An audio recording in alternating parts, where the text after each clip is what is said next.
What if the oldest story about coming home was not really about a war at all, but about the sea between a man and everything he loved, and the 10 long years it took him to cross it? Far to the east of the Greek islands, on a windy plain beside a narrow strait of water, there once stood a city that the Greeks remembered for the rest of their lives. They called it Troy, and when its towers finally fell, the men who had fought there did not simply go home. Some drowned, some wandered.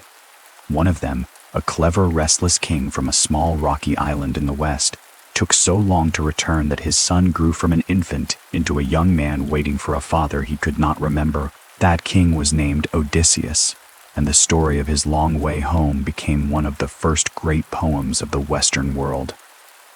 Tonight, we will follow that story slowly and gently, the way it was first meant to be heard, spoken aloud in the dark while the fire burned low. We will walk through the Bronze Age world that gave it birth, the world of palaces and painted walls, of bronze swords and long black ships, of gods believed to walk unseen among mortals. We will look at the poem called the Odyssey, at the man at its center, and at the real ancient world that lies behind the myth, the world that archaeologists have slowly uncovered from beneath the soil of Greece and Turkey. We will ask what parts of the tale may hold an echo of something real, and what parts belong only to imagination and song. And through it all, we will move at the pace of a night that is in no hurry to end. So settle in wherever you are. Let your shoulders soften, let the day fall away behind you, and let this old story move slowly around you like the sound of water against a wooden hull. There is nothing you need to remember. There is nothing you need to do.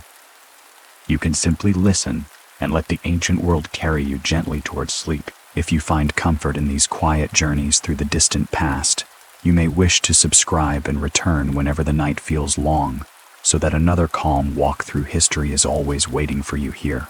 Now, let us begin, not with the war, and not even with the man, but with the world that made both of them possible. Long before anyone sang of Odysseus, before Troy burned or the ships sailed, there was the sea. The Greeks lived scattered around the eastern Mediterranean and the Aegean, a broken landscape of mountains and narrow valleys, of small plains squeezed between stone ridges and the water. It was not a land that invited great unity. The mountains divided one community from the next, and travel over them was slow and difficult. But the sea joined what the land kept apart. From almost any high place in Greece you can see water, and from almost any shore you can see islands scattered across the horizon like stepping stones. The people of this world learned early that the sea was both their road and their danger, the thing that connected them to everything and the thing that could swallow them without a trace. This is the deep truth beneath the whole story we are about to hear. For a seafaring people, the most human fear of all was not death in battle, but death far from home, lost on the water, with no grave and no one to mourn you properly. And the deepest longing was the mirror of that fear. It was the longing to come home, to sit again by your own hearth, to be known by the people who loved you. The Odyssey is, at its heart, a poem about that longing. Everything else, the monsters and the goddesses and the strange islands, grows out of it like branches from a single root. To understand the world of the poem, we have to step back in time, to an age the Greeks themselves only half remembered. Historians call it the Late Bronze Age, and its height fell roughly between the years 1600 and 1200 before the Common Era. In those centuries, the Greek mainland was not the land of philosophers and marble temples that later ages would know. It was a world of powerful warrior kingdoms, each centered on a great fortified palace. We call this civilization Mycenaean, after Mycenae, the most famous of its citadels, a stronghold of massive stone walls set among the hills of the northeastern Peloponnese. The later Greeks looked at those walls and could not believe human hands had raised them. The stones were so enormous that they told themselves the walls had been built by the Cyclops, the one-eyed giants of legend. Even today, that kind of stonework is called Cyclopean. Inside these palaces lived a class of kings and nobles who loved fine things. Archaeologists have found their gold in the shaft graves of Mycenae, delicate masks of beaten metal laid over the faces of the dead, cups and daggers inlaid with hunting scenes, beads of amber that had traveled all the way from the shores of the distant north. These were people connected to a wider world. Their trade reached to Egypt, to the Levant, to the island of Cyprus with its copper mines, and to the coast of Anatolia where Troy stood watch over its strait. They wrote too, though not for poetry. On clay tablets, they kept careful records in an early form of Greek that scholars call Linear B, a script that was lost for thousands of years until it was finally deciphered in the middle of the 20th century. Those tablets do not tell us stories. They tell us how many sheep a palace owned, how much oil and grain and bronze passed through its storerooms, the names of gods to whom offerings were made. But they prove something remarkable. They prove that the language of these Bronze Age kings was already Greek, and that some of the gods later Greeks worshipped, gods like Zeus and Poseidon and Athena, were already being honored more than 3,000 years ago. It is a strange and moving thing to imagine, in the very centuries when the tale of Troy is supposed to have taken place, real Greek-speaking kings really did rule from stone citadels, really did send ships across the sea, really did pray to Poseidon, the god of the water and the earthquake, the god who in the poem becomes Odysseus's great enemy. The world of the Odyssey is not pure fantasy floating free of history. It is a memory blurred and reshaped by centuries of retelling, of a real age that had already passed away before the poem took the form we know. For that is the first thing to understand about this story. The poem and the world it describes are separated by a great gulf of time. The Bronze Age palaces flourished, and then, sometime around the year 1200 before the Common Era, they fell. We will return to that collapse later, for it is one of the quiet mysteries at the heart of everything. But for now, it is enough to know that the age of Mycenae ended. The great palaces burned or were abandoned. The art of writing was forgotten. The gold stopped flowing. Greece entered a long, dim period that later scholars sometimes called a dark age, not because it was evil, but because so little light of record survives from it. For perhaps 4 centuries, the Greeks lived in smaller, poorer villages, and the memory of the great kingdoms faded into something between history and dream. And yet, the memory did not die. It survived in the one place that needs no clay tablets and no palace archives. It survived in song. Generation after generation, poets sang of the old heroes, of the great kings and their wars, of the age when men were stronger and the gods walked closer to the earth.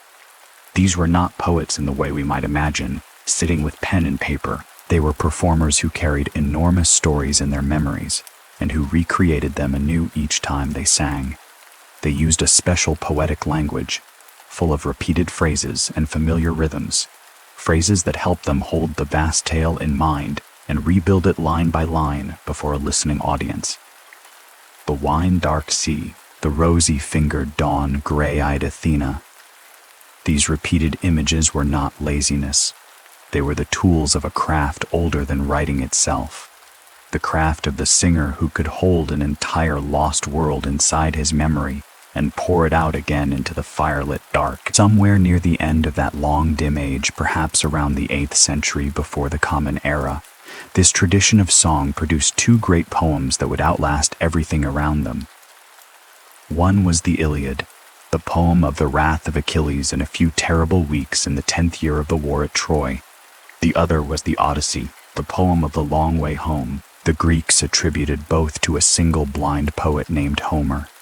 Whether such a man truly existed, whether one poet or many shaped these works, whether Homer was a name for a person or for a whole tradition, scholars have debated for more than 2,000 years, and they debate it still. What seems likely is that behind the poems lie centuries of oral song, and that at some point, perhaps as writing returned to Greece in a new form borrowed from the Phoenicians, these particular versions were fixed and preserved. However it happened, the result was 2 of the foundational works of all Western literature, poems that would be memorized, quoted, argued over, and loved for the rest of recorded time.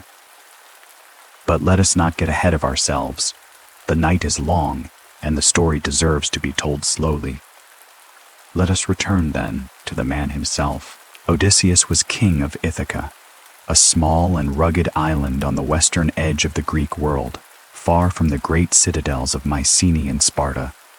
Ithaca was not rich. It was a place of goats and pigs and rocky hillsides, of harbors tucked between headlands, of orchards and small farms clinging to the slopes. In the poem, Odysseus loves it with the fierce, particular love that people feel for a modest home.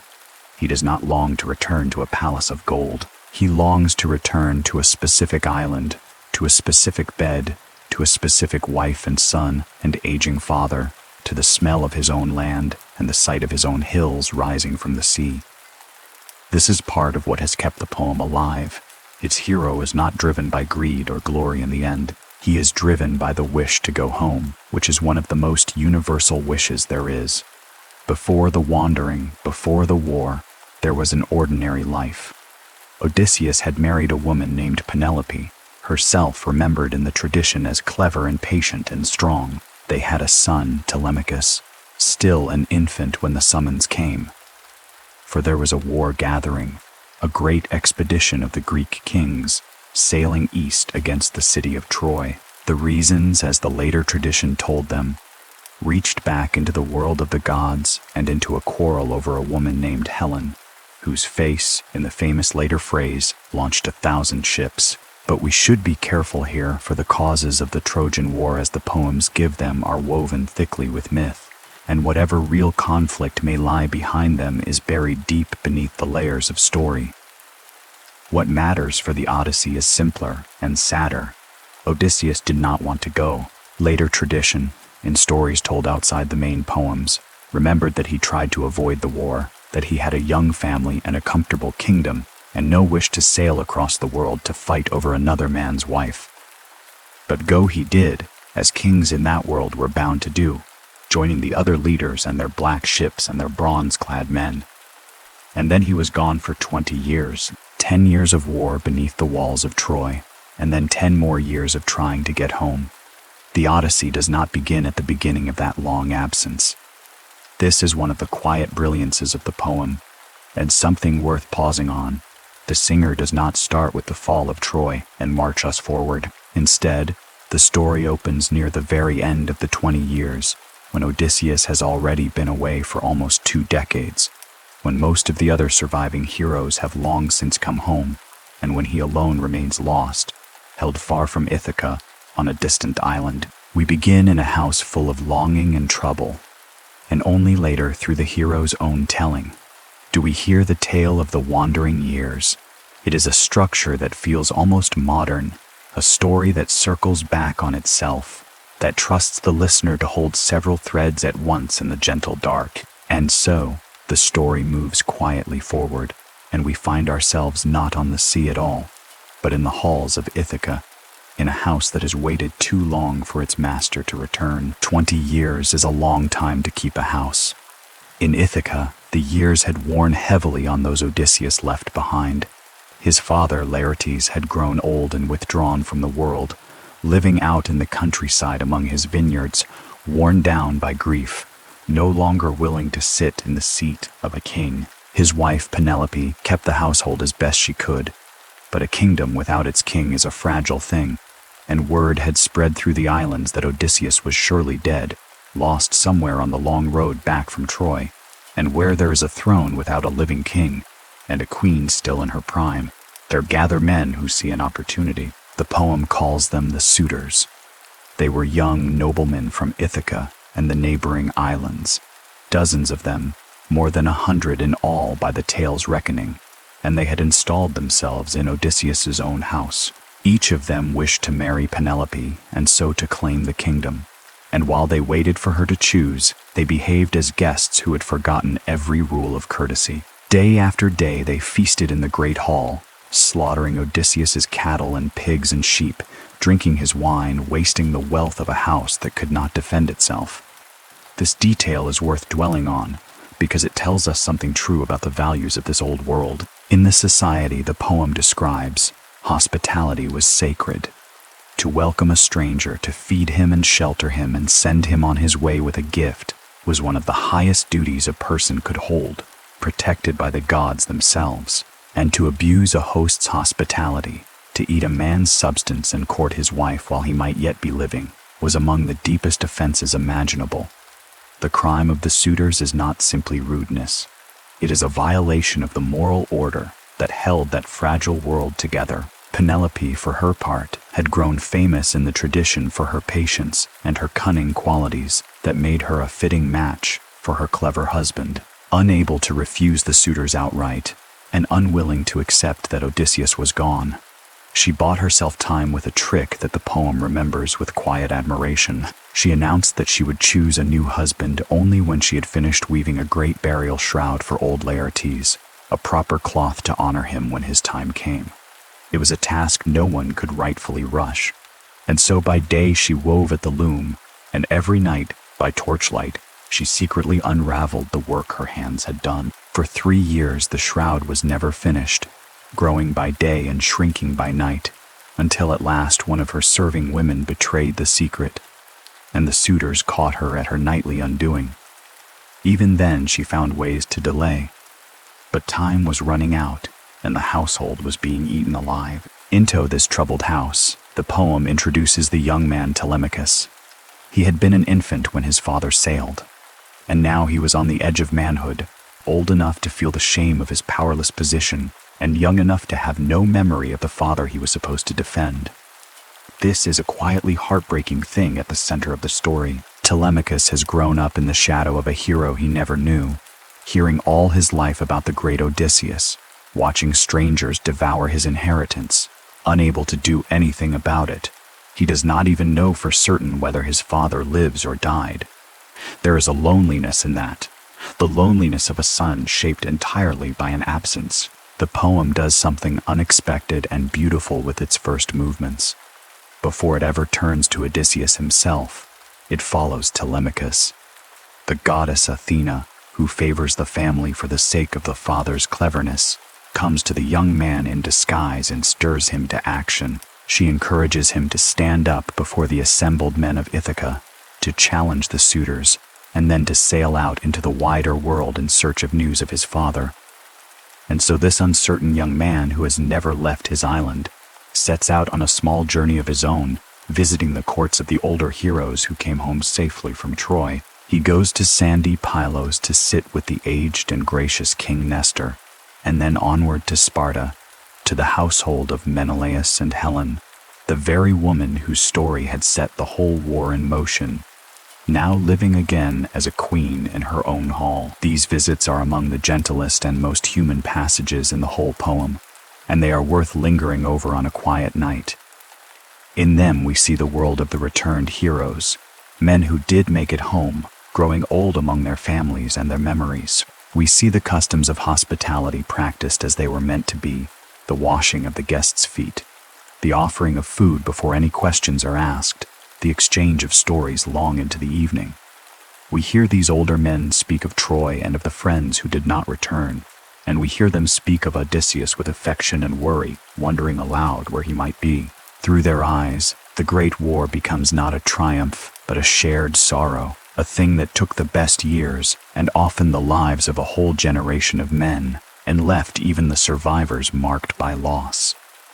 In the halls of Sparta, Telemachus hears at last the first hopeful word. There are rumors, faint and second-hand, that his father is not dead after all, but held alive on a distant island somewhere far across the sea, longing to return but unable to escape. It is only a rumor, only a thread, but for a young man who has never had any word of his father at all, it is enough to light a small flame of hope. And here the poem leaves him for a while, having set his story in motion, and turns at last to the man himself, far away across the water, on the island where he has been held for 7 long years. To find Odysseus, we must travel to the very edge of the known world, to an island called Ogygia, remote and beautiful and lonely, ruled by a goddess named Calypso. She was a nymph of the sea, and she had taken Odysseus in after the last of his ships was lost and all his companions had drowned.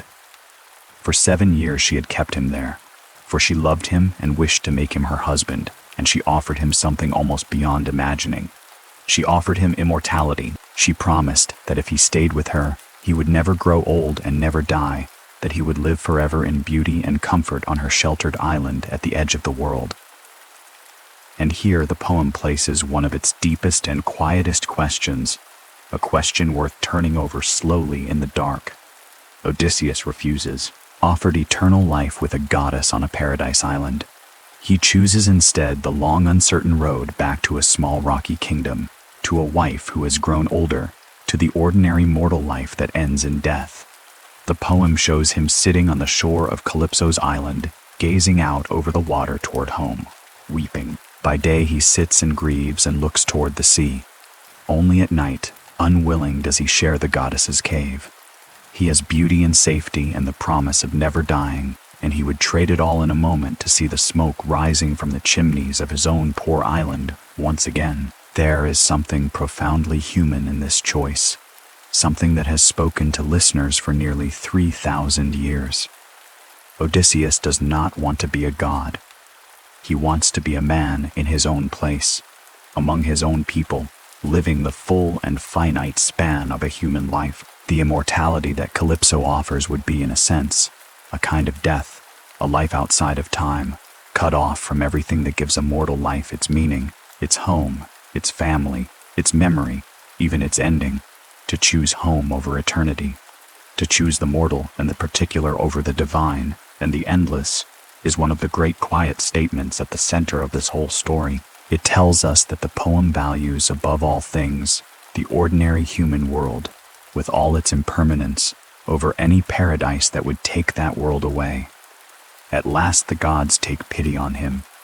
On the high council of Olympus, Athena pleads his case, and it is decided that his long imprisonment must end. The messenger god is sent to Calypso with the command to release her captive.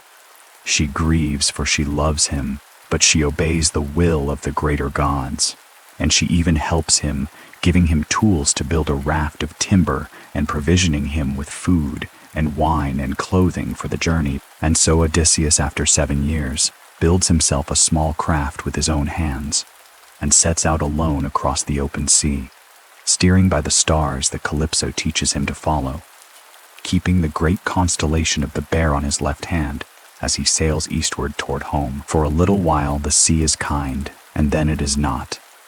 For his old enemy Poseidon, god of the deep, catches sight of the tiny raft crossing his domain, and Poseidon has not forgotten his anger.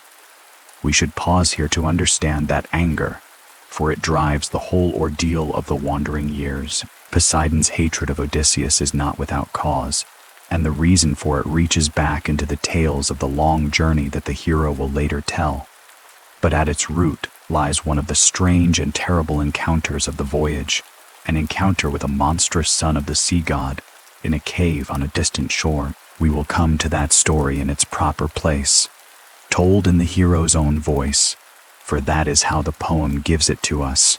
For now it is enough to know that somewhere on the long road from Troy, Odysseus made an enemy of one of the mightiest gods of the sea, and that this god has done everything in his power to keep the sailor from ever reaching land. And so, as Odysseus sails from Calypso's island on his fragile raft, Poseidon gathers the winds and stirs the water into fury. A great storm rises, the sky darkens, the waves climb like moving hills, and the little raft is broken apart beneath him.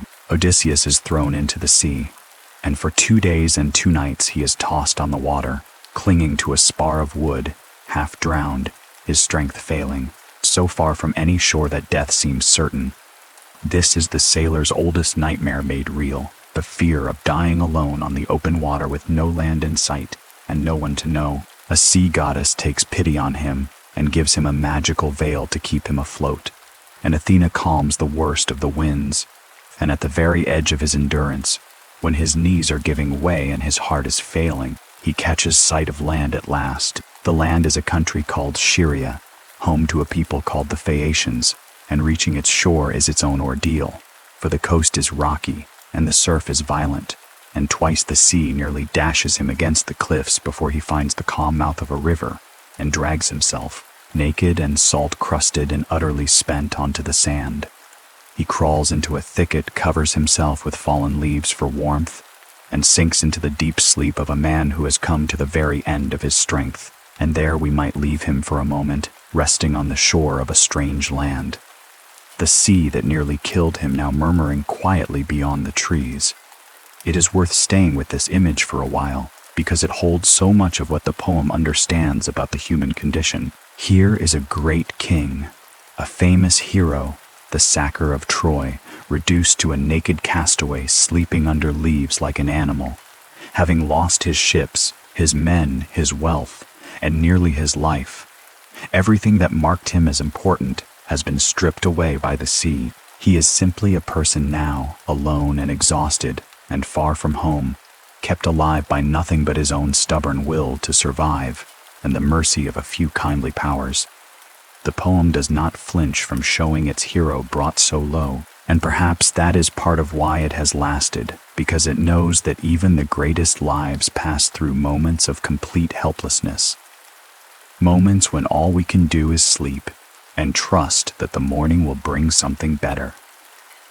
The morning does bring something better. He is woken by the laughter of young women, for a princess of the Phaeacians named Nausicaa has come down to the river with her attendants to wash the household's linens, a wonderfully ordinary and domestic scene set against all the wonder that has come before.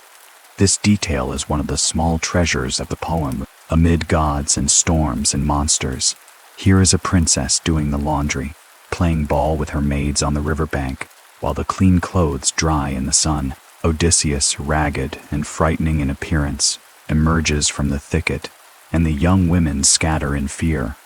All but Nausicaa, who stands her ground. He speaks to her with great courtesy and cleverness, careful not to alarm her, praising her and asking only for clothing and directions to the city.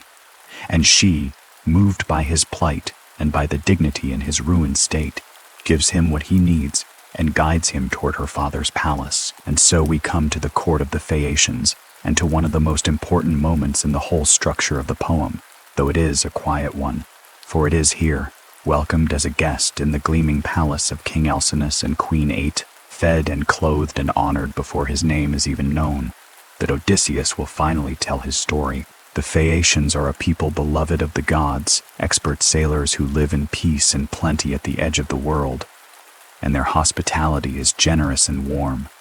They hold games and feasts in honor of their unknown guest, and a blind singer is called to entertain the hall. The singer chooses to sing of the war at Troy, of the quarrels and deeds of the Greek heroes, and among them he sings of Odysseus himself. And the stranger at the feast, hearing his own life and his own dead friends turned into song, covers his face with his cloak and weeps so that no one will see his tears. It is a moment of extraordinary tenderness and depth. Here is a man listening to a stranger sing of his own past, as if it were an ancient legend, hearing the names of companions long dead sung as entertainment in a foreign hall, and feeling the whole weight of his losses come flooding back. The king notices his guest's grief and gently, courteously, asks him at last who he is and why the song of Troy should move him so. And now, at the center of the poem, Odysseus rises and speaks the words that begin his own telling. He reveals his name at last. "I am Odysseus," he says, "son of Laertes, known among all people for my cunning, and my fame reaches to the heavens." And then, in his own voice, before the hushed and wondering court of the Phaeacians, he begins to tell the tale of everything that happened to him after Troy fell. The tale of the long and terrible wandering, of the strange islands and the monsters, and the loss of all his men. Everything we are about to hear of the famous adventures, the Lotus Eaters and the Cyclops, the Witch and the Sirens, the descent to the land of the dead, all of it comes to us not from the poet directly, but from the mouth of Odysseus himself, telling his own story by firelight to a spellbound audience, much as the poem itself was once told by firelight to audiences long ago. There is something wonderful in that layering, and it is worth resting on as the night deepens. The most fantastic parts of the Odyssey, the parts full of magic and monsters, are placed inside the mouth of a man famous above all others for his cleverness with words, his gift for a persuasive tale. The poem seems almost to wink at us, to remind us gently that a story is being told, and that the teller is a master of the craft. Whether every wonder he describes happened exactly as he says, or whether some of it is the shaping of a great storyteller who knows how to hold a hall in the palm of his hand, the poem leaves us to wonder. And so the line between truth and tale, between the real journey and the story of the journey, is blurred from the very start, deliberately and beautifully, by the poet who made it. But that is a thought for the waking mind. For now, let us simply prepare to hear the tale as Odysseus tells it. The long story of the wandering, which begins with the fall of a city and the setting out of a fleet that would one by one never come home. The fall of Troy is where Odysseus begins his telling, and it is where we must begin too, though the poem passes over the great battle quickly. For this is not a war story, but the story of what came after. Troy had fallen at last after 10 long years of siege, and the manner of its fall was in the tradition, the work of Odysseus himself. It was he who devised the trick of the great wooden horse. The hollow offering left before the gates, while the Greek fleet pretended to sail away. The Trojans, believing the war finally over, dragged the horse inside their own walls in triumph. And in the darkness, the hidden warriors climbed out and opened the city to the returning army. It was cleverness rather than strength that ended the war, and it is fitting that the man remembered above all others for his cunning was the one who thought of it. But the sack of a city is a terrible thing, and the poem knows this. The victory at Troy was stained with cruelty and sacrilege, and the gods who had watched over the war on both sides were angered by the excesses of the victors, and so the very triumph carried within it the seeds of the long suffering that would follow. For the homeward voyages of many of the Greek heroes would be cursed and troubled, and none more than that of Odysseus. The fleet set out from the smoking ruins of Troy laden with plunder, 12 ships under Odysseus's command, their sails filled with wind, their crews eager for home. Ithaca lay to the west across the sea, and in a fair world the voyage might have taken a matter of weeks. Instead, it took 10 years, and of all the men who sailed with him, not one would live to see the island again. This is the great sorrow that hangs over the whole tale. Odysseus does not simply lose his way, he loses everyone, ship by ship, man by man. His companions are taken from him, until at the very end he arrives home utterly alone, the sole survivor of a whole community of men who set out together. The poem tells us this at its very beginning, before we have met a single one of them. We know from the start that they are all doomed, and so as we hear of their adventures, there is always a shadow over them. The knowledge that these men, laughing and quarreling and following their captain across the sea, are sailing toward their deaths. The first misfortune was of their own making. The fleet came to the land of a people called the Sirens, and Odysseus and his men, still in the mood of war, raided their city, taking plunder and killing. Odysseus urged his men to leave quickly with their spoils, but they would not listen, flush with easy victory. They lingered on the shore, feasting and drinking, and the Sirens gathered their inland kinsmen and returned in force at dawn. In the fighting that followed, Odysseus lost many men, 6 from each ship, before the survivors could escape to the water. It is a small and grim beginning, and it carries a lesson that runs all through the poem.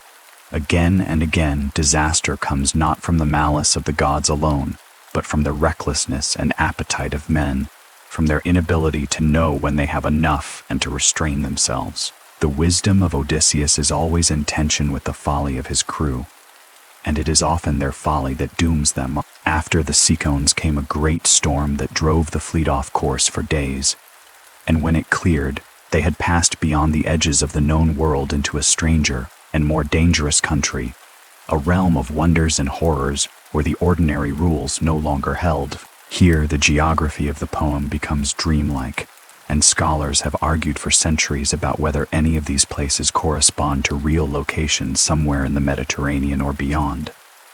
Some have tried to trace the route on a map, placing this island here and that one there, along the coasts of Italy and Sicily and the Western Sea. Others believe the wandering takes place in a purely imagined space. a landscape of the mind rather than of the earth, a region of fable that lies beyond all maps. What seems likely is that the poem drew on real sailors' tales of distant and unfamiliar coasts, half understood and much embellished, and wove them into something that was never meant to be found on any chart. The important thing is that once the fleet is blown past the sea cones, we have left the known world behind, and anything can happen. The first of the strange lands was the country of the Lotus Eaters. Odysseus sent a few men ashore to explore, and they met a gentle people who lived on the fruit of a flowering plant, and who offered some of it to the visitors. But the lotus was no ordinary food. Whoever ate it lost all desire to return home, all memory of duty, and of the ones who waited and wished only to remain forever among the Lotus Eaters, drifting in a sweet forgetfulness. The men who tasted it wept when Odysseus came to fetch them, for they no longer wanted to leave, and he had to drag them back to the ships by force and bind them beneath the rowing benches until they were well away from that shore. It is one of the quietest dangers in the whole poem, and one of the most haunting. Here is a peril that is not a monster and does not kill. It is the temptation to forget, to let go of the hard journey home and sink into a painless present, where nothing matters and nothing is required of you. For a poem so deeply concerned with memory and homecoming, forgetfulness is one of the truest enemies there is, and Odysseus, who will never forget his home no matter how long the road, must save his men from the sweetness of forgetting. And then came the adventure that would shape everything else. The encounter that earned Odysseus the undying hatred of Poseidon and doomed his voyage to a decade of suffering. The fleet came to the land of the Cyclops, a race of one-eyed giants who lived without laws or agriculture, or the customs of civilized people, each dwelling alone in a cave among the hills, tending flocks of sheep and goats, knowing nothing of ships or trade or the sacred rules of hospitality. Odysseus, curious as always, took 12 of his best men and went to explore, bringing with him a skin of strong wine as a gift, for he hoped to meet the inhabitants and perhaps receive the guest gifts that a host in the civilized world would offer to a visitor. They came upon a great cave, well stocked with cheeses and pens full of lambs, and against the warnings of his companions who wanted to take what they could and flee, Odysseus insisted on waiting to see the owner and to test whether he would show them hospitality. The owner was Polyphemus, a Cyclops of enormous size and strength, and the son, as it happened, of Poseidon himself. When he returned to the cave in the evening with his flocks, he rolled a vast stone across the entrance, a stone so huge that no company of men could ever have moved it, sealing himself and his unwelcome guests inside. When he discovered the strangers, he did not offer them food and shelter, as the sacred custom demanded. Instead, he mocked their appeal to the gods of hospitality, declaring that the Cyclops cared nothing for gods or guests. And then, to the horror of the trapped men, he seized 2 of them and devoured them, and lay down to sleep among his sheep. The men were trapped in the cave with a monster, unable to move the stone, unable to escape, watching their companions eaten 2 at a time. Here the poem does touch the edge of terror, and yet even here its interest is less in the horror than in the cleverness by which Odysseus finds a way out. For Odysseus did not despair. He could not simply kill the sleeping giant, for then he and his men would be trapped forever behind the great stone that only the Cyclops could move. He needed a plan more subtle than mere violence. When Polyphemus asked his name, Odysseus told him a lie that was also a riddle. He said his name was Nobody, and he offered the giant the strong, dark wine he had brought. Wine far more powerful than anything the Cyclops had ever tasted, and Polyphemus drank deeply and grew drunk and heavy, and promised as a mocking guest gift that he would eat Nobody last of all. When the giant fell into a wine-soaked sleep, Odysseus and his men took a great stake of olive wood they had sharpened and hardened in the fire, and together they drove it into the giant's single eye and blinded him. Polyphemus woke roaring in agony, and his cries brought the other Cyclops running to the mouth of his cave to ask what was wrong, whether some man was trying to kill him by force or by trickery. And the blinded giant shouted back that nobody was killing him, nobody by trickery and not by force. And the other Cyclops, hearing that nobody was harming him, concluded that he must be suffering some sickness sent by the gods that no one could help. And they went away, telling him only to pray to his father Poseidon. It is a grim and clever jest, the kind of wordplay that the poem delights in, and it saved the men's lives. In the morning, when the blind giant rolled back the stone to let his flocks out to pasture, feeling each animal's back to make sure no man rode out upon it, Odysseus bound his men beneath the bellies of the great rams, where the giant's groping hands could not find them, and so they escaped from the cave. But here, Odysseus made the mistake that would cost him everything. Safely back aboard his ship, pulling away from the shore, he could not resist calling out to the giant, taunting him, boasting of how he had been outwitted. And in his pride he did the one thing a clever man should never do. He told the giant his true name. He shouted across the water that it was not nobody who had blinded him but Odysseus, sacker of cities, son of Laertes, king of Ithaca. And the giant, now knowing the name of the one who had harmed him, lifted his blind face to the sky and prayed to his father Poseidon for vengeance. He prayed that Odysseus might never reach his home, or if the fates decreed that he must, that he might come home late and broken, having lost all his companions, in a stranger ship, to find trouble waiting in his house.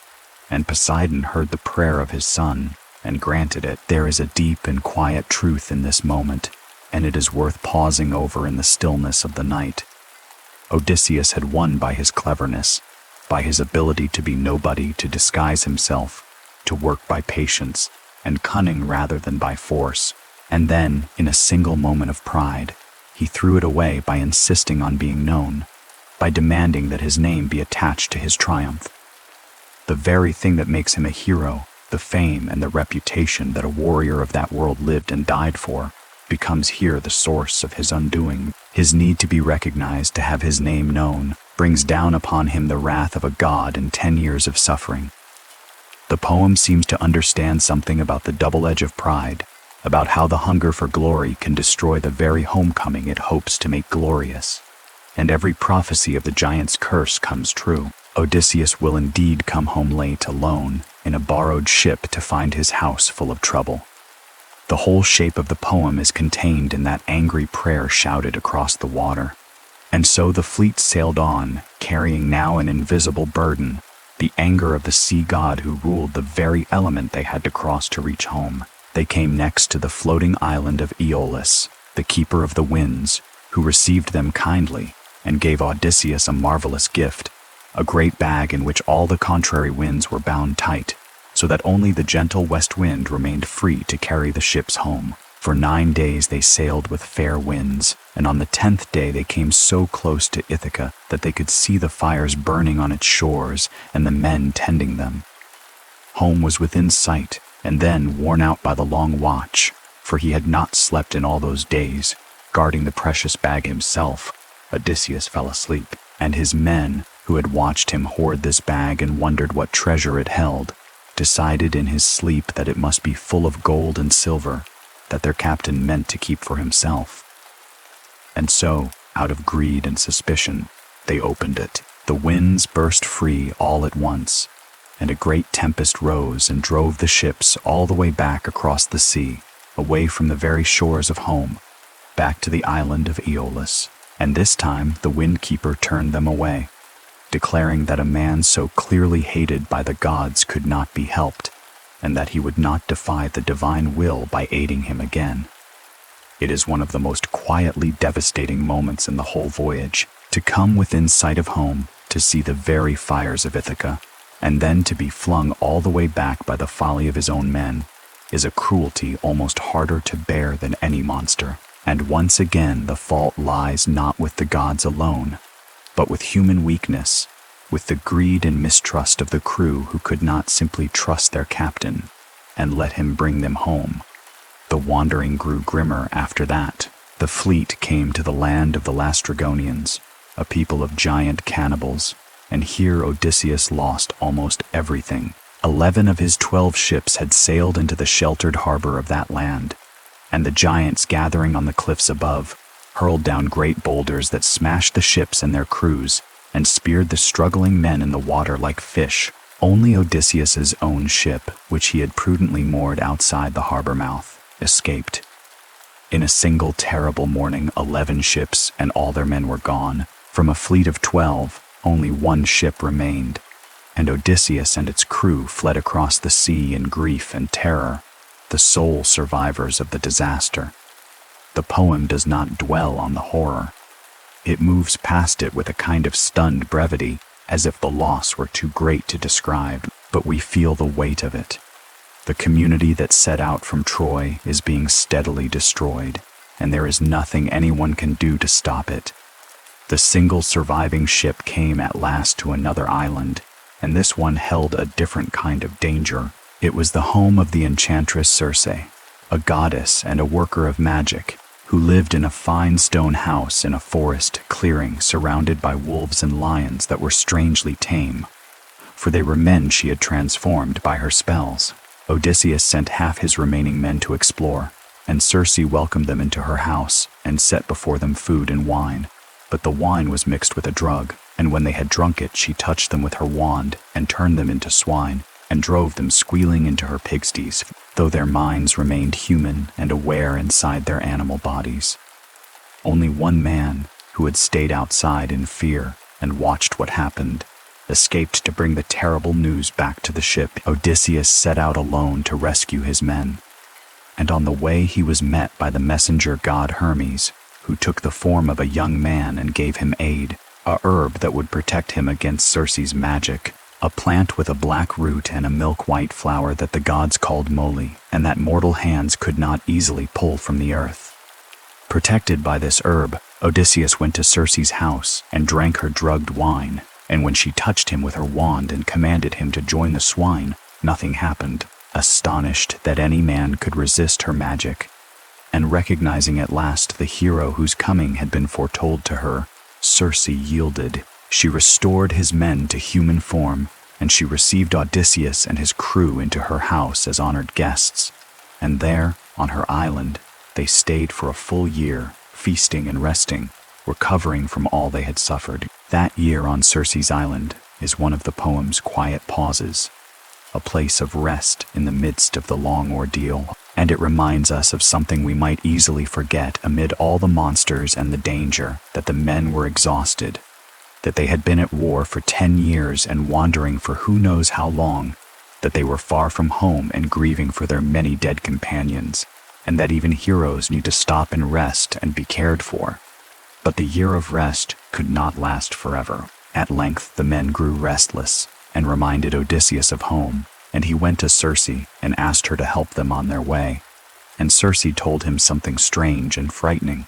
Before he could return to Ithaca, she said, he must first make a journey no living man was meant to make. He must sail to the edge of the world, to the very entrance of the land of the dead, and there consult the spirit of a dead prophet, the blind seer Tiresias, who alone could tell him how to find his way home. And so we come to the strangest and most solemn passage of the whole voyage, the descent to the borders of the underworld, the journey to speak with the dead. This is the deep, still center of the wandering, the point around which everything else turns, and it is fitting that it should come at the middle of the tale. Odysseus and his men sailed to the far edge of the ocean, to a land of perpetual mist and darkness where the sun never shone. And there, following Circe's instructions, Odysseus dug a pit and made offerings and called up the spirits of the dead, and they came rising from the darkness in their multitudes, the pale shades of all who had died, crowding around the pit with a thin crying sound. And Odysseus held them back with his sword until the prophet he sought could come forward and drink and speak. The scene that follows is among the most moving in all of ancient literature, and it is worth dwelling on gently, for it touches the deepest of human feelings. Among the crowding shades, Odysseus saw the spirit of his own mother, Anticoia, and this was a grief he had not expected. For she had been alive when he sailed for Troy, and he had not known that she had died in his long absence. He learned that she had died of grief, of longing for her lost son, wasting away in sorrow for the boy who never came home. 3 times he tried to embrace her, and 3 times she slipped through his arms like a shadow or a dream, for the dead have no substance to hold. There is nothing in all of literature more true to the experience of grief than that image, the reaching out for someone loved and lost, and the arms closing on empty air.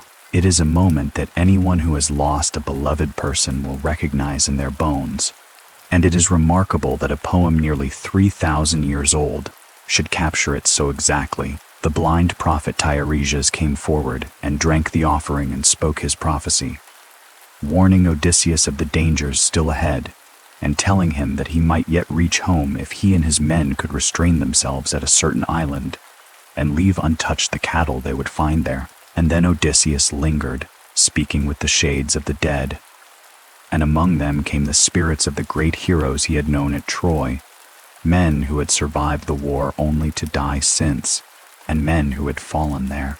He spoke with the spirit of Agamemnon, the great king who had led the whole expedition, and learned that he had come home safely from the war only to be murdered by his own wife and her lover on the very night of his return, a dark mirror of the homecoming that Odysseus himself was struggling toward, and a warning of how a return could turn to betrayal. And he spoke with the spirit of Achilles, the greatest warrior of them all, who had chosen a short and glorious life over a long and ordinary one, and who now, among the dead, spoke words that turned the whole warrior ideal on its head. He said that he would rather be a poor laborer, a hired servant, working the fields of a landless man on the earth above, than be king over all the dead below. Better to live, even in poverty and obscurity, than to have died young for glory, and now to reign in the Shadowlands. Those words deserve to be heard slowly, in the quiet of the night, for they carry the same message that runs all through the poem. The greatest of warriors, the man who chose glory over life, tells the living hero that life itself, ordinary mortal life in the sunlight, is worth more than all the fame in the world. It is the same truth that Odysseus lived out when he refused Calypso's offer of immortality. It is the same truth that makes the whole desperate journey home worthwhile. The poem values life, plain human life, above glory, above eternity, above everything. And here, in the land of the dead, that value is spoken aloud by the very hero who had once believed otherwise, now that death has taught him what living was worth. Odysseus and his men left that place of shadows and sailed back to the world of the living, and returned briefly to Circe's island, to bury a companion who had died, and to hear Circe's final warnings about the perils that lay between them and home. For the sea god's anger had not lifted, and the way ahead was still crowded with dangers. And so, refreshed and warned, they set out again on the long road, and came almost at once to the island of the Sirens. The Sirens were creatures who sang so beautifully that no sailor who heard their song could resist it. Their voices promised knowledge. They promised to sing of all that had happened in the world, of the whole story of the war at Troy, and of everything that came after. And any man who heard them turned his ship toward their island, and was lost, dashed upon the rocks that were white with the bones of all who had come before. Circe had warned Odysseus of them, and told him how to pass safely. He had his men stop their ears with beeswax, so that they could not hear the song at all, and row past without slowing. But Odysseus himself, ever curious, ever unwilling to miss any experience the world offered, wanted to hear the song and live, and so he had his men bind him tightly to the mast of the ship, with orders that no matter how he begged and pleaded, they must not release him until they were safely past.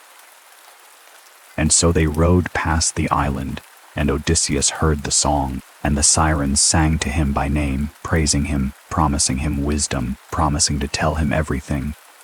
And the song was so sweet and so full of longing that he strained against his ropes and shouted to his men to turn the ship, to let him go, to bring him to that island. But his men, their ears sealed with wax, could not hear him, and following his own earlier command, they only bound him tighter and rowed harder, until the island fell away behind them, and the song faded and was gone. It is a strange and beautiful image, the hero bound to the mast, hearing the most seductive thing in the world and unable to reach it, saved from his own desire only because he had the foresight to make himself unable to act on it. He alone among all sailors both heard the Sirens' song and survived to remember it, but only by rendering himself helpless, by knowing his own weakness and guarding against it in advance. There is a wisdom in that too, a hard-won understanding that sometimes the only way to resist a temptation is to make it impossible to give in. Beyond the Sirens lay a narrow strait, and this passage held two dangers at once, so close together that a ship could not avoid one without steering toward the other. On one side was Scylla, a monster of many heads who lived in a cave high in the cliff and who snatched sailors from the decks of passing ships. On the other side, close enough to touch, was Charybdis, a great whirlpool that 3 times a day sucked down the sea and everything on it, and then spewed it back up again, destroying any ship caught in its pull. Circe had advised Odysseus that of the two evils, Scylla was the lesser, for she would take only a few men, while Charybdis would swallow the whole ship and all aboard. And so, with a heavy heart, Odysseus steered close to Scylla's cliff, choosing to sacrifice a few of his men rather than lose them all. He did not even tell his crew what was coming, for he feared they would panic and abandon the oars. And as they rowed through the narrow water, Scylla reached down from her cave and snatched 6 men from the deck, 6 of his best companions, and lifted them writhing and screaming into the air, calling out to him by name as they were carried away. He said afterward that it was the most pitiful thing he saw in all his wanderings, and that he was helpless to save them. This is one of the hardest moments of leadership in the whole poem, and the poem does not soften it. Odysseus knew that some of his men would die, and he chose which danger to steer toward, and he could do nothing but keep rowing while they were taken. It is the terrible arithmetic that leaders sometimes face, the choice between losing some and losing all, and there is no comfort in it, only the grim necessity of getting the ship through. And still the men aboard did not know how close they had come to the whirlpool, did not know that their captain had saved most of them by sacrificing a few. They only knew that 6 of their number were suddenly gone, plucked from among them by a horror they never fully saw. The bonds of that small community, already worn thin by loss after loss, grew thinner still, and now the ship came to the island that Tiresias and Circe had both warned of, the island where the cattle of the sun god grazed, sacred beasts that no one must harm. Odysseus wanted to sail past it without stopping, remembering the warnings, but his men were exhausted and begged to be allowed to land and rest for the night, promising to touch nothing and to sail on at dawn. Against his better judgment, worn down by their pleading, Odysseus agreed, making them swear a solemn oath that they would not harm the cattle.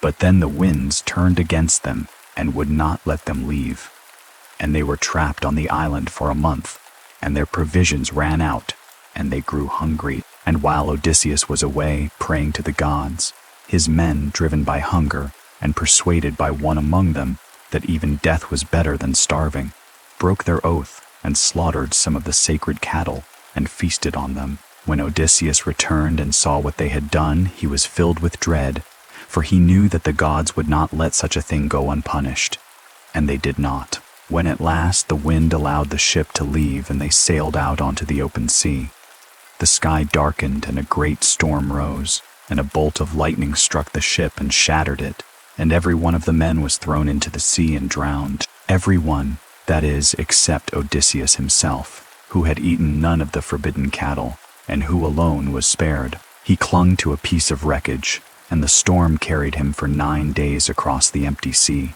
and on the 10th day he came at last to the island of Calypso, where the goddess took him in, and where he would remain for 7 years, the sole survivor of the whole company that had sailed from Troy. And here the great circle of the tale closes, for this is where the poem's action had begun, with Odysseus held on Calypso's island, longing for home. The whole story of the wandering, from the fall of Troy to the loss of the last ship, has been told by Odysseus himself to the spellbound Phaeacians in their firelit hall, catching us up to the present moment.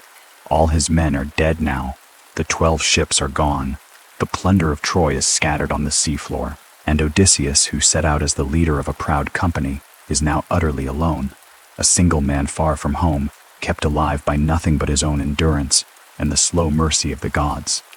The warrior who wanted his name known has been stripped down to nothing, has become again almost nobody, has lost everything he had, except the one thing that drives him still, the will to go home. The poem asks us gently to sit with the weight of all that loss.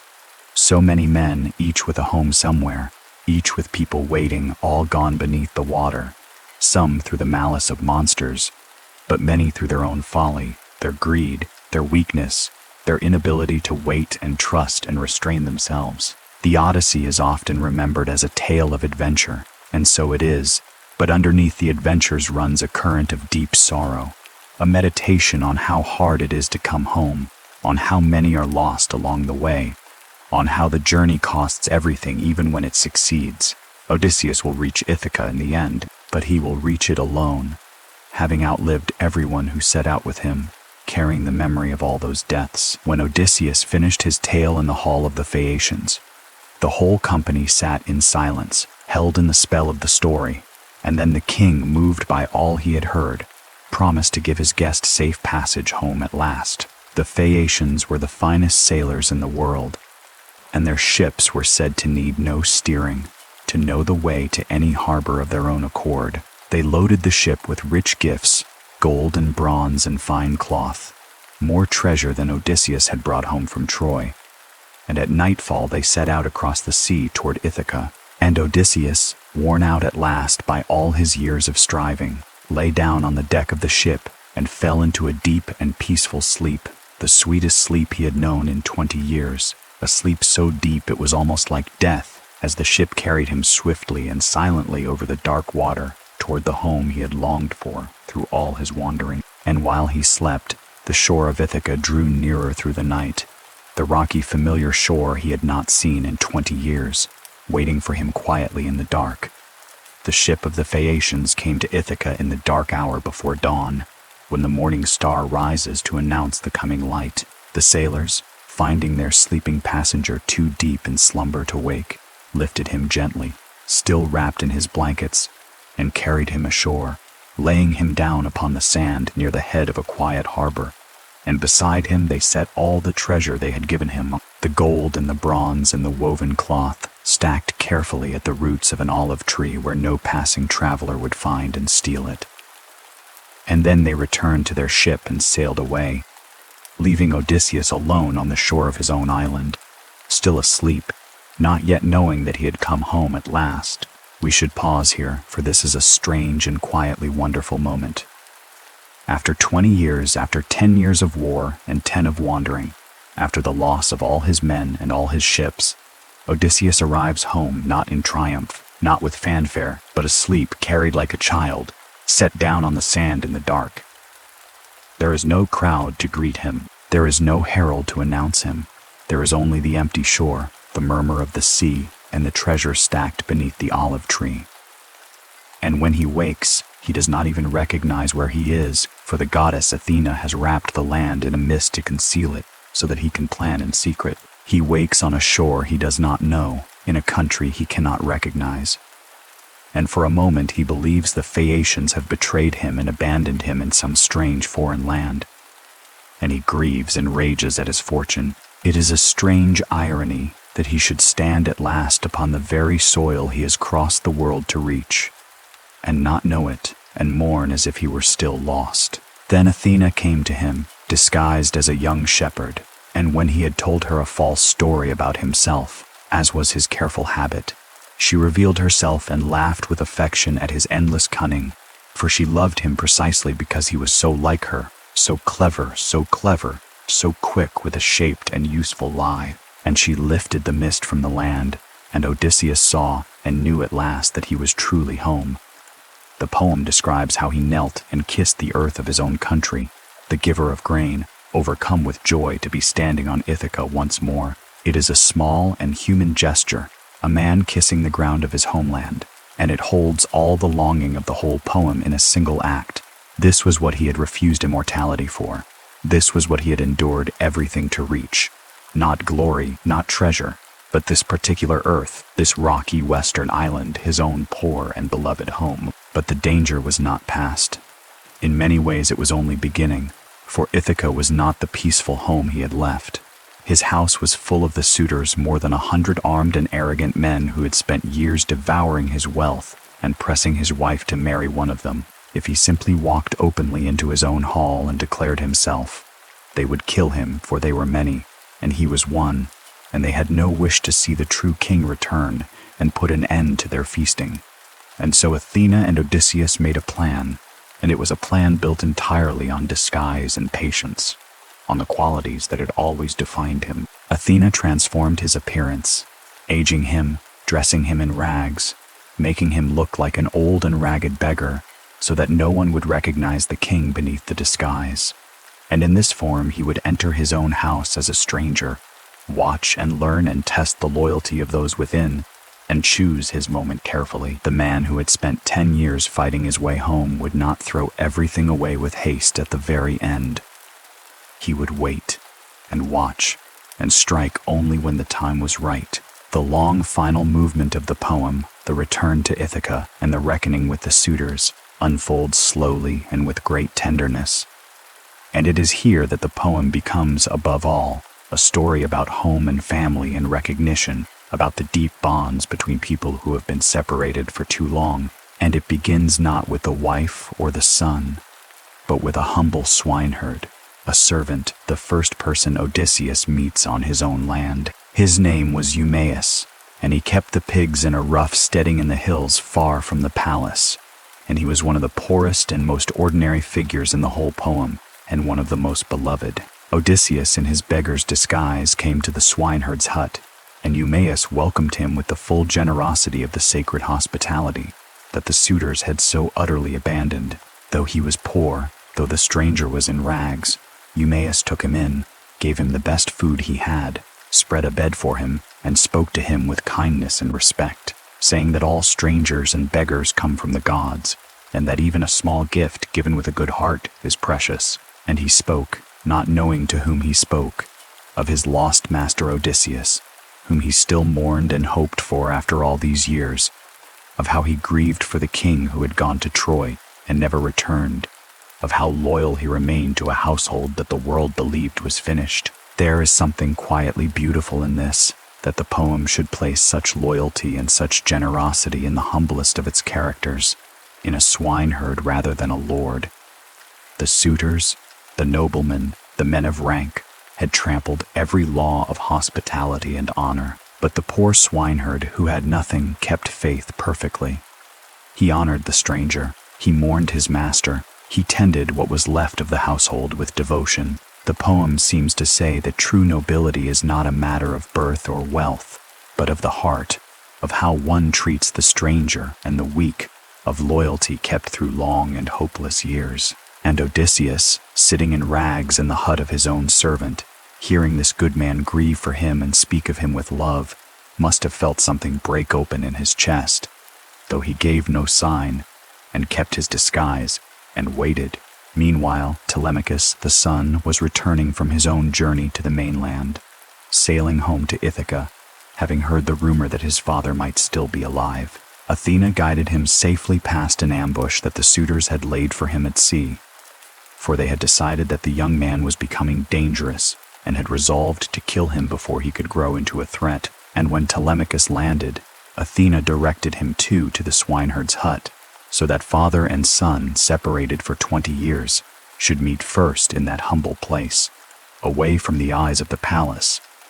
And so came the moment of recognition between father and son, one of the most moving reunions in all of literature. When Telemachus arrived at the hut, Odysseus was still in his beggar's disguise, and his own son did not know him, and could not, for Telemachus had been an infant when his father sailed, and had no memory of his face. They sat together, the ragged stranger and the young man, and Telemachus treated the beggar with courtesy, and spoke of his troubles, of the suitors devouring his house, of his lost father. And then Athena, judging that the moment had come, restored Odysseus to his true form, made him again tall and strong and kingly, and Odysseus revealed himself to his son, and Telemachus at first could not believe it, thinking the stranger must be a god playing tricks on him, for how could this be the father he had never known, appearing suddenly out of a beggar's rags?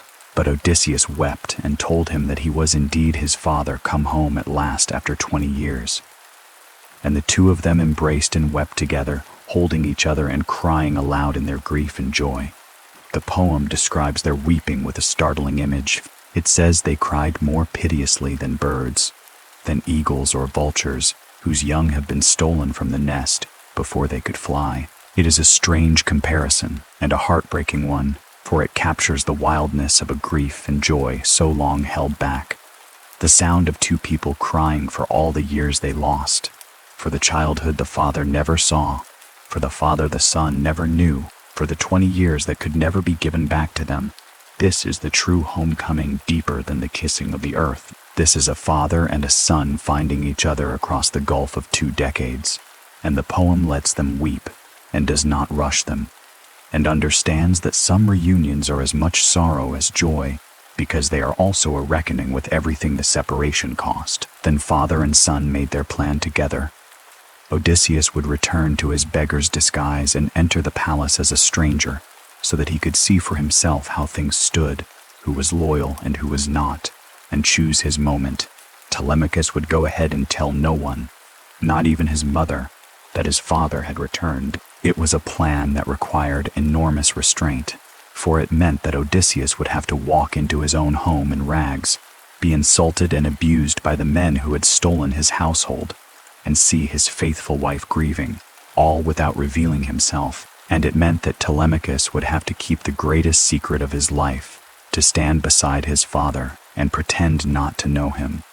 The whole final movement of the poem is a study in patience and self-control, in the discipline of holding back, of waiting for the right moment, even when every feeling in you cries out to act. And so Odysseus, disguised again as an old beggar, made his way down to the palace that had once been his own, walking the familiar path as a stranger, seeing his own home through the eyes of a wanderer. And on the way, near the gates, there occurred one of the smallest and most piercing moments in the whole poem, a moment that many readers across the centuries have found the most moving of all. There, lying neglected on a heap of dung by the gate, was an old dog named Argos. Odysseus had raised him as a puppy before he left for Troy, and now the dog was ancient, worn out, covered in ticks, abandoned, lying in the filth because no one cared for him anymore. And as his master approached in disguise, the old dog, who had not seen him in 20 years, who was too weak even to rise, lifted his head and pricked his ears and knew him. The one creature in all of Ithaca who recognized Odysseus at once, without any need of proof or persuasion, was his old dog. Argos wagged his tail and dropped his ears, but he could not get up to go to his master, and Odysseus, unable to break his disguise, could only turn his face away and wipe away a secret tear so that the swineherd beside him would not see. And the dog Argos, having seen his master again after 20 years, having waited all that long life for him to return, laid down his head and died. There is nothing in the whole poem that touches the heart more simply than that. The great warrior can fool everyone, the suitors, the servants, even his own son and wife for a time, but he cannot fool the old dog who loved him, and the dog waits only long enough to see him home before letting go of a life that had held on, perhaps for exactly that. It is a moment that needs no explanation and asks for none. It is grief and love and loyalty and the passage of time all held in a single quiet image, an old dog on a dung heap by the gate, recognizing the master he had waited for all his life, and dying content. 3,000 years have passed since someone first sang those lines, and they still bring tears, because the love between a person and an animal and the sorrow of time and separation have not changed at all. Inside the palace, Odysseus in his beggar's rags endured the abuse of the suitors, who mocked him and threw things at him and treated him with contempt, never dreaming that the ragged old man before them was the king whose house they had plundered, the warrior who would soon hold their lives in his hand. He bore it all in silence, watching, learning, marking which of the servants remained loyal, and which had gone over to the suitors, holding his terrible patience even when they insulted him and struck him in his own hall. And here the poem does something remarkable, for it lets us sit inside that restraint, lets us feel how hard it is to endure humiliation when you have the power to end it, how much strength it takes to wait. Odysseus, we are told, held his heart in check, though it growled within him like a dog standing over her puppies, ready to fight. He calmed himself and endured because the moment was not yet right. Then came a scene between Odysseus and Penelope, though she did not know him. The queen, having heard that a stranger had come who claimed to have news of her husband, called the beggar to her and questioned him. And Odysseus, sitting before his own wife after 20 years, spoke to her and told her careful and cunning lies about who he was. A wanderer from Crete, he said, who had once given hospitality to Odysseus long ago, and had heard that the king was still alive and would soon return. And Penelope wept to hear even these second-hand words of her husband, and Odysseus watched her weep for him while he sat before her in disguise. And though his own heart was breaking with pity and love, he kept his eyes as steady as horn or iron, and did not reveal himself, and let no tear show. It is an almost unbearable scene, husband and wife together at last after 20 years, and only one of them knowing it, and that one forced by necessity to keep the secret, to comfort his grieving wife with a stranger's lies rather than take her in his arms. And there was a moment when the truth nearly came out, and it came fittingly through the body, through an old wound and an old servant. Penelope, moved by the stranger and honoring the custom of hospitality, ordered that his feet be washed, and she gave the task to the oldest and most faithful servant of the house, an aged nurse named Euryclea, who had nursed Odysseus himself when he was a baby, who had known him from the moment of his birth. And as the old nurse washed the beggar's feet, her hands found an old scar on his leg, a scar he had carried since boyhood, from a wound he had taken hunting a wild boar long ago. And her hands knew that scar, and she looked up into his face and knew him, and in her joy and shock she nearly cried out and spilled the water. But Odysseus seized her, one hand at her throat, and the other drawing her close, and whispered fiercely that she must be silent, that if she revealed him now, she would ruin everything, and she, understanding, held her joy inside and said nothing. Recognition by the body, by the scar carried since childhood, by the touch of hands that had known him before he could even speak. The nurse knew him by his flesh, as the dog had known him by his scent before ever the mind was told. And so the tension in the poem wound tighter and tighter.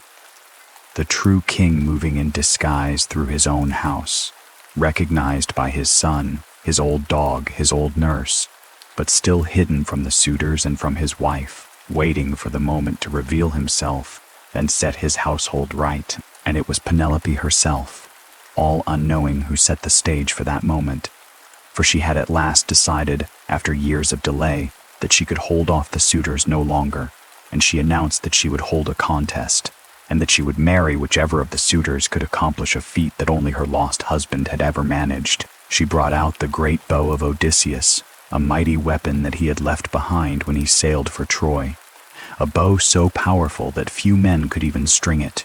Whoever could bend and string that bow, she declared, and then shoot an arrow through the aligned rings of 12 axe heads set in a row, as Odysseus had once been able to do, that man she would marry. It was a contest designed in her heart to be impossible, or nearly so, for she surely suspected that no ordinary man could match her husband's strength and skill. And she could not know, that the one man in all the world who could string that bow was sitting in her hall that very evening, in the rags of a beggar, watching. The stage was set now for the reckoning that the whole poem had been building toward. But even here the poem does not rush. It lets the suitors try the bow one after another, lets us watch them strain and fail, unable even to bend it, unable to string the weapon of the man they had wronged. They warmed the bow with fat to make it more supple. They heaved and grunted, and none of them could do it. And their failure was itself a kind of judgment, a sign that they were not fit to take the place of the king whose house they had ruined. And then the beggar asked to try. The suitors laughed and objected, for it seemed absurd that a ragged old stranger should attempt what strong young noblemen could not. But Telemachus, keeping their secret plan, insisted that the stranger be given his turn, and the bow was placed in Odysseus's hands. And the poem lingers on that moment, on the hands of the true king closing around his own bow after 20 years. He turned it over, examining it, the way a skilled musician turns a familiar instrument in his hands, and then easily, without strain, as a singer stretches a new string on his lyre. Odysseus bent the great bow and slipped the string into place, and plucked it so that it sang with a note like the cry of a swallow. And a bolt of thunder came from the sky, a sign from the gods. And Odysseus took an arrow and set it to the string, and shot it clean through all 12 axe rings, without missing a single one. And then the beggar rose to his feet and threw off his rags, and the true king stood revealed at last in his own hall, and turned his bow upon the men who had thought him dead. The poem does not shy away from what followed, the reckoning with the suitors, though we need not dwell on its violence, for the meaning is what matters. The men who had devoured the household, dishonored the queen, plotted to murder the son, and trampled every sacred law of hospitality, now faced the return of the king they had wronged. The doors were barred, and with the help of his son and the few loyal servants and the unseen aid of Athena, Odysseus took back his house. It was a grim and terrible business, and the poem treats it as a kind of justice, the restoration of a broken order, the punishment of men who had violated the deepest rules of that world. But there is little triumph in the telling when it was over, and the hall was to be cleaned and set right. Odysseus forbade the old nurse from crying out in victory over the dead, saying that it is not right to exult over slain men, that these had been brought down by the will of the gods and by their own wicked deeds. Even in his victory, the poem gives him restraint, a refusal to gloat, a recognition that the reckoning was a sorrowful necessity rather than a cause for celebration. And now there remained the reunion that the whole poem had been moving toward from its very first lines. The reunion of Odysseus and Penelope, the husband and wife separated for 20 years. And here the poem does something extraordinary, something that reveals its deepest understanding of the two people at its center. When Penelope was told that the beggar was her husband returned, that the suitors were dead and Odysseus had come home, she did not run to him. She did not throw herself into his arms. She was cautious, guarded, unwilling to believe it, unwilling to be deceived. For 20 years she had guarded her heart and her household against every kind of trickery, and she would not now open herself to a stranger claiming to be her husband, not even on the word of others, not until she was certain in her own heart. She came down to the hall and sat across from him in silence, studying his face, sometimes seeming to know him and sometimes not. So long had it been, and so changed was he. Odysseus, for his part, understood her caution, for it was so like his own. Here were two people of the same guarded, clever nature, each unwilling to be deceived, each testing the other, each holding back until they could be sure. And it was Penelope who devised the final test, and she did it with a cunning worthy of her husband. She spoke, as if casually, to the servant, and ordered that the great bed be moved out of their bedchamber and made up for the stranger to sleep on outside the room. And Odysseus, hearing this, was stung into a response, for he knew something about that bed that no one else could know. He himself had built it, long ago, with his own hands, and he had built it around a living olive tree that grew up through the floor of the chamber, so that one of the bedposts was the rooted trunk of the tree itself, and the bed could not be moved, not by any man, unless the tree were cut down. And so he protested, describing the bed exactly, describing its secret, describing how he had made it, revealing that he knew the one thing that only the true Odysseus could know. And that was the sign Penelope had waited for. That secret, known only to the two of them and to one old servant, was the proof that no impostor could have given. And at last her guarded heart gave way, and she rose and ran to him weeping and threw her arms around his neck and kissed him, and begged him not to be angry that she had tested him so, explaining that she had guarded herself so carefully for so long precisely because the world was full of deceivers and she could not bear to be fooled. And Odysseus wept too, holding his wife at last.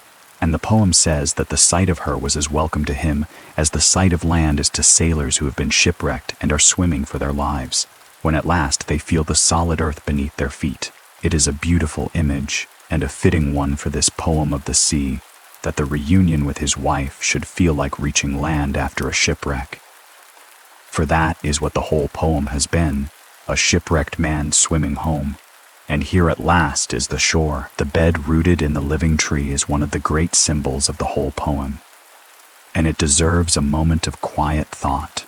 The marriage bed cannot be moved because it is built around something living and rooted, something growing from the earth itself. It is a symbol of a marriage that has held fast through 20 years of separation, rooted and immovable, a fixed point in a world of wandering and change. Odysseus has crossed the whole sea and seen every kind of wonder and been offered immortality itself.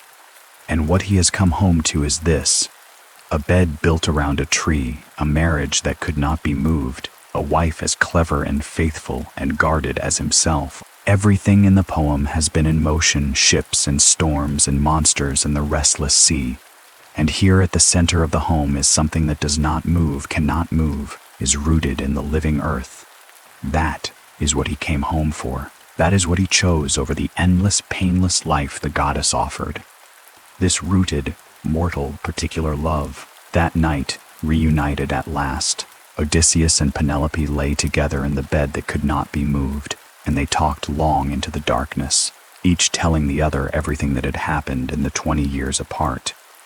She told him of all she had endured, of the suitors and the long defense of the household, of the trick of the weaving, and he told her of all his wanderings, of the war and the storms and the monsters, of Calypso and the land of the dead and all the men he had lost. Athena held back the dawn to give them a longer night, the poem says, holding the morning star at the edge of the sky so that the reunited husband and wife should have time to take their fill of talk and of love before the light returned. And so they lay together in the quiet dark, the wandering finally over, telling each other the stories of all the years they had been apart. Two people who had kept faith across an ocean of time, home at last, in the bed rooted in the living tree, while outside the window the long night held itself gently open above the sleeping island. The story of Odysseus does not end quite there. In the bed rooted in the tree, though that is where the heart of it comes to rest, for the poem gives us a little more, a quieter coda that reaches beyond the reunion of husband and wife to the oldest generation of all. When the morning came at last, Odysseus rose and went out from the palace into the countryside to find his father, old Laertes, who had withdrawn from the world in his grief and lived now on a farm in the hills, tending his orchard with his own hands, dressed in patched and dirty clothes, an old man worn down by sorrow for a son he believed long dead. And Odysseus found him there among the fruit trees, digging around a young plant, bent and aged and lost in his mourning. And here for a moment Odysseus did the thing he so often did, and tested his father before revealing himself, telling him a false story, watching to see his grief. But the sight of the old man weeping for him was more than even Odysseus could bear, and he could not keep up the pretense. He threw his arms around his father and told him the truth, that he was Odysseus, his son, come home after 20 years. And Laertes, like Penelope, could not at first believe it and asked for proof. And Odysseus gave it to him in a way that reaches all the way back to the tenderness between a father and a small child. He reminded his father of the trees. When he had been a little boy, he said, walking in the orchard, his father had given him trees of his own, pointing them out one by one, this pear tree and that apple, these fig trees and these rows of vines, promising them to his little son as gifts. And Odysseus named them now, one by one, the exact trees his father had given him in his childhood, the trees he had counted and treasured as a boy walking through the orchard, holding his father's hand. And by that memory, that small and perfect and unfakeable memory of a child's gift of trees, old Laertes knew his son, and his knees gave way, and he threw his arms around Odysseus, and the old man who had been dying of grief was brought back to life by the return of his boy. There is something deeply fitting in this. that the poem, which values ordinary human life above immortality, should end its recognitions not with weapons or with kingship, but with the memory of trees given to a child, with an old man tending his orchard, with 3 generations of one family, grandfather and father and son, gathered together on a small farm at the edge of a rocky island. The whole vast poem, with all its gods and monsters and its sweep across the wandering seas, comes to rest at last in an orchard, in the naming of fruit trees, in the love between a father and the son who came home, and Laertes himself, given new strength by the return of Odysseus, took up arms one last time and stood beside his son and grandson, 3 generations together, when the kinsmen of the slain suitors came seeking revenge. But the goddess Athena intervened and made peace between the 2 sides, and stopped the cycle of vengeance before it could begin again. And so the poem ends not with more killing, but with a peace imposed by the gods, an oath sworn, the island settling back into quiet under its rightful king. And there, on that note of restored peace, of a household made whole and a kingdom at rest, the Odyssey comes to its close. Now let us step back from the story itself, out of the world of the poem, and think for a while about what this tale is and where it came from, and why it has endured for so long. For we have followed the story as the poet tells it, but there is another story behind it, the story of the poem in the real world, the story of the Bronze Age that lies dimly behind the myth, and the story of how these words survived across nearly 3,000 years to reach us in the quiet of this night. We should begin with the question that everyone asks, the question of whether any of it was real. Was there a Trojan War? Was there a city of Troy? Was there a man named Odysseus? These are old questions, and they do not have simple answers, but the answers we can give are fascinating in themselves. For a very long time, learned people in Europe assumed that Troy was pure fiction, a beautiful invention with no more reality than the monsters of the wandering. But in the later 19th century, a wealthy German businessman named Heinrich Schliemann, who had been obsessed with Homer since childhood, went to the northwestern corner of what is now Turkey, to a hill called Hisarlik near the mouth of the strait, once known as the Hellespont, convinced that the ruins of the real Troy lay beneath it. And when he dug, he found not one city but many, layer upon layer of settlements built and destroyed and rebuilt over thousands of years, one on top of another like the pages of a book. Schliemann was a flawed and sometimes reckless excavator, and he damaged much in his haste, and his interpretations were often wrong. But the essential thing he showed was true. There really was a great and ancient city on that hill guarding that strategic strait, exactly where tradition had placed Troy, and it had been destroyed and rebuilt again and again across the ages.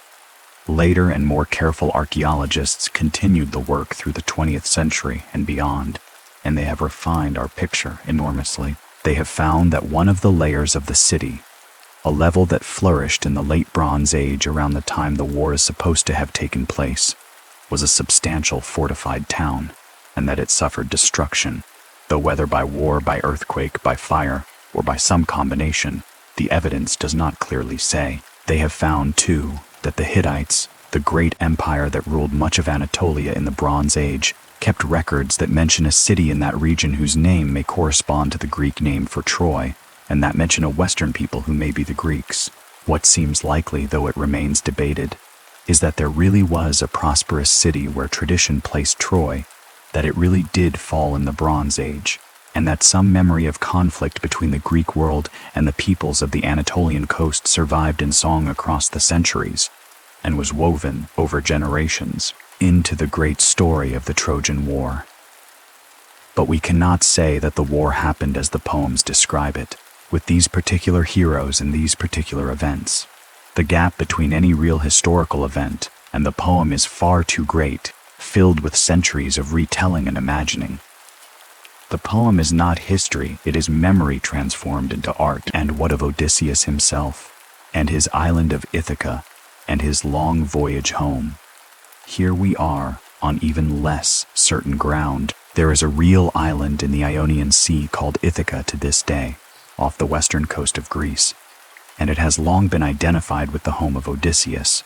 though some scholars have argued that the geography described in the poem fits a neighboring island better, and the debate continues, with archaeologists searching for traces of a Bronze Age palace that might have belonged to a king of that small realm. As for the voyage itself, the wandering among the lotus eaters and the Cyclops and the enchantress and all the rest, no serious scholar believes these places can be found on a map, for they belong to the world of fable, to the imagined space beyond the edges of the known. People have tried for 2,000 years to trace the route, to say that this island was Sicily, and that strait was the passage between Italy and Sicily, and it is a pleasant game.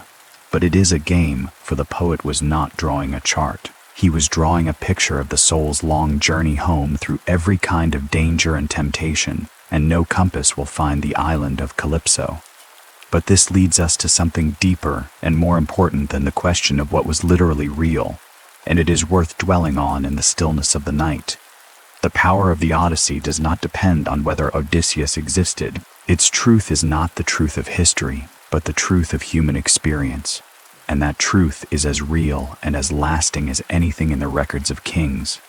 When the poem shows us a man weeping on a foreign shore, longing for a home he cannot reach, it tells a truth that every exile and every wanderer and every homesick soul has known. When it shows us a wife guarding her household and her faith through long years of uncertainty, it tells a truth that countless people have lived. When it shows us a son growing up in the shadow of an absent father, or an old dog waiting faithfully for a master who does not return, or the reaching out for a beloved dead who slips through our arms like a shadow, it touches feelings that do not change from age to age.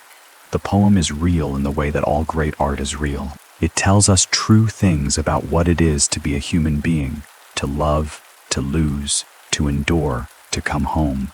And that is why it has survived. When the palaces of the Bronze Age kings crumbled into dust and their names were forgotten. Let us think, then, about that survival, about how the poem came down to us across nearly 3,000 years. For it is a remarkable story in its own right. As we said at the beginning, the poem was born in an age of song, composed and recomposed by singers who carried it in their memories and never wrote it down. In the long centuries after the Bronze Age collapse, when writing had been lost to the Greek world, for generations these singers, whom the Greeks called bards, performed the great stories at feasts and gatherings, in the halls of nobles and at public festivals, accompanying themselves on a stringed instrument, drawing on a vast inherited store of traditional phrases and scenes and characters to build the tale anew each time they sang. It was a living art, changing with each performance, shaped by each singer, growing and shifting like a river that is never quite the same twice. Then, at some point, perhaps around the 8th or 7th century before the Common Era, the Greeks learned to write again. They took the alphabet from the Phoenicians, the great traders of the Eastern Mediterranean, and adapted it to their own language, and for the first time in centuries they had a way to fix words permanently on a surface, on papyrus or on animal skin. And at some point in this period, the two great poems attributed to Homer, the Iliad and the Odyssey, were written down, fixed at last in a form that would no longer change with each performance. Exactly how this happened, whether a single great poet named Homer composed them and had them written or dictated them, or whether they were assembled from the tradition over time, scholars have debated endlessly and will likely never fully resolve. This debate even has a name, the Homeric question, and it has occupied some of the finest minds for centuries. But whatever the precise process, the result was that these poems were captured and preserved, lifted out of the flowing river of oral song, and set down in a fixed channel where they could endure, and endure they did, more thoroughly than almost anything else from the ancient world. For the Greeks, Homer became something like a shared scripture, not a religious text in the strict sense, but the common foundation of their culture, the poems that every educated Greek knew, that children learned from, that shaped their sense of what it meant to be brave and clever and honorable, that they quoted and argued over and turned to for wisdom. When the Greek world spread across the Mediterranean, Homer went with it. When the Romans built their own literature, they built it in conversation with Homer, and the greatest of Roman poets wrote his own epic of a wandering hero seeking a new home, deeply shaped by the Homeric poems. Through all the long centuries of the ancient world, the poems were copied and recopied by hand, generation after generation, scribe after scribe. Each copy made from an older one, the words passed down like a flame carried from candle to candle across the dark of time. And that copying was a fragile thing, and we should not take it for granted. For it is by such fragile means that the ancient world survives to us at all. Papyrus rots. Fire destroys libraries, wars scatter collections, empires fall, and their learning is lost. Vast amounts of ancient literature perished entirely. The works of poets and playwrights and thinkers whose very names we know only because others mentioned them, their own words gone forever. That the Odyssey survived whole and complete when so much was lost is a kind of small miracle of persistence. A testament to how deeply the poem was loved, how many hands cared enough to copy it, how many minds held it precious enough to preserve it. Through the ancient world, through the long centuries of the Middle Ages, when the knowledge of Greek faded in the West, but was kept alive in the Greek-speaking East, through the rediscovery of Greek learning in later centuries, the poem was carried forward, copied and studied and translated, until at last it came down to our own age, to be printed in countless editions and translated into every major language of the world, and read and loved by people the poet who first sang it could never have imagined. Think for a moment of that long chain of hands, reaching back across nearly 3,000 years.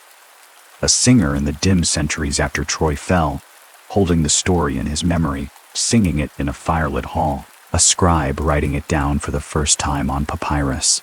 A boy in ancient Athens learning the lines by heart. A scholar in the great library at Alexandria comparing different copies and trying to establish the true text. A monk or a copyist in some later age bent over a manuscript, carefully forming each letter by candlelight. A scholar in a later century rediscovering the Greek text and marveling at its beauty.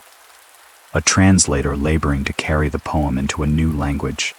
And at the very end of that long chain, you, listening tonight, in a world the poet could never have dreamed of, hearing still the story of the man who longed to go home. The poem has passed through all those hands across all those centuries, and it is still here, still alive, still able to move us to tears at the death of an old dog, or the reaching for a beloved shadow. That is a kind of homecoming too, the poem's own long journey down the centuries to reach us here in the quiet of the night. And why, we might ask, out of all the stories the ancient world told, has this one endured so completely and been loved so long? Part of the answer is simply that it is beautifully made, a story of extraordinary craft, with its clever structure that begins near the end and circles back through the telling, its unforgettable episodes, its deep and consistent characters. But there is something more, something in what the poem is about, that has spoken to age after age. For beneath all the adventure, the Odyssey is a poem about the things that matter most to ordinary human beings, and it holds them up as more precious than glory or conquest or even immortality. It is about the longing for home, which almost everyone feels. It is about the endurance of love across long separation. It is about faithfulness, the faithfulness of a wife, a son, a servant, an old dog, kept through years of hopelessness.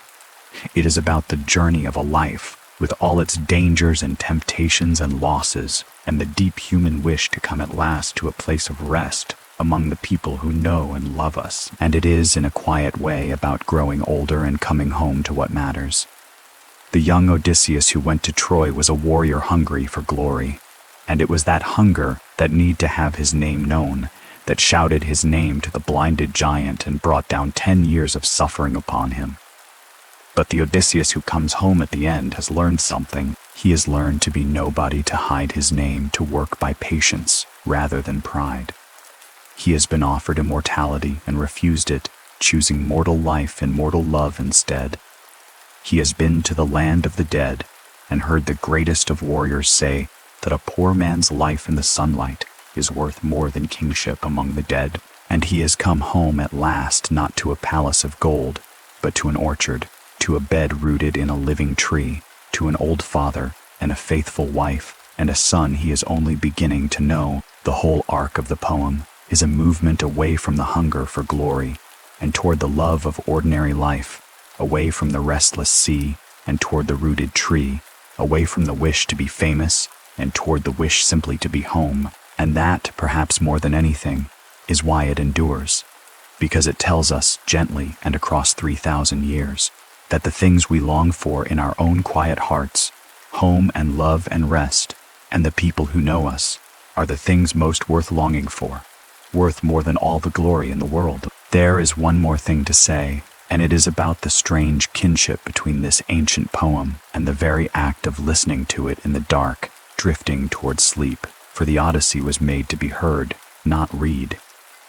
It was made for exactly this, for a listener sitting quietly in the evening while a voice carried them away into another world. The Greeks did not read the poem silently to themselves as we might read a book. They heard it, spoken or sung aloud, in the gathering dark, and they let its long rhythms and its familiar repeated phrases carry them along like the swell of the sea. The rosy-fingered dawn, the wine-dark sea, the well-built ships, and the gray-eyed goddess. These phrases returned again and again, and part of their purpose was exactly this soothing return.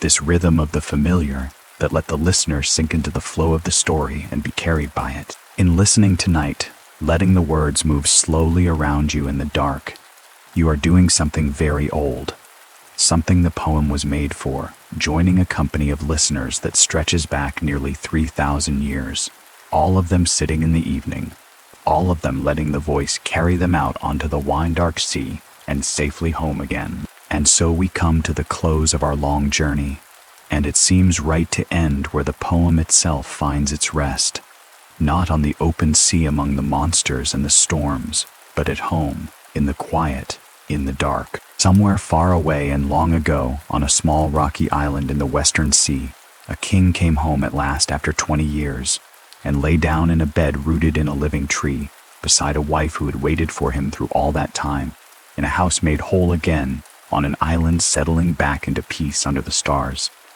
The sea that had thrown him about for 10 long years grew quiet at last.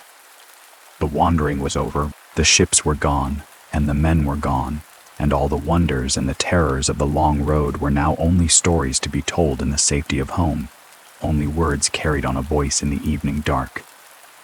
The Bronze Age world that gave birth to this tale has vanished almost entirely. The great palaces of Mycenae and Pylos fell into ruin more than 3,000 years ago, their gold buried in the earth, their painted walls crumbled into dust, their kings forgotten, their very language lost for millennia, until scholars painstakingly recovered it in our own age. The city on the windy hill by the strait, whatever its true name and true story, burned and was rebuilt and burned again, and was at last abandoned and grass grew over its stones. The singers who first shaped this story are nameless now, their voices long silent, their firelit halls fallen into darkness. Almost everything of that ancient world is gone, and yet the story remains, carried down across all those centuries on nothing more substantial than words, than breath and memory, passed from voice to voice and hand to hand until it reached this quiet night and this quiet room. That is the last gentle wonder to carry with you toward sleep, that something so fragile as a story made of nothing but words spoken in the dark has outlasted the palaces and the gold and the empires, has outlasted the kings who thought their stone walls eternal, and lives still, able even now to move us with the death of an old dog by a gate, or a man kissing the earth of his own island, or a bed that cannot be moved because it is rooted in a living tree. The stones fall and the gold is buried, and the names of kings are lost, but the story of the long way home is still here, still whispered in the evening, still carrying its listeners gently across the wine-dark sea, and bringing them safely, at the last, to shore. So let the ship come quietly into harbor now. Let the oars rest. Let the sea grow still and dark and calm outside the window of the sleeping house. The wanderer is home. The door is barred against the night. The fire has burned low to embers, and all across the small dark island, And all across the long centuries there is nothing left to do but rest. The story has been told as it has been told for 3,000 years, and now it folds itself quietly away like a sail furled at the end of a voyage, and leaves you here, safe and warm and drifting, on the gentle tide that carries every listener, in the end, softly and safely home.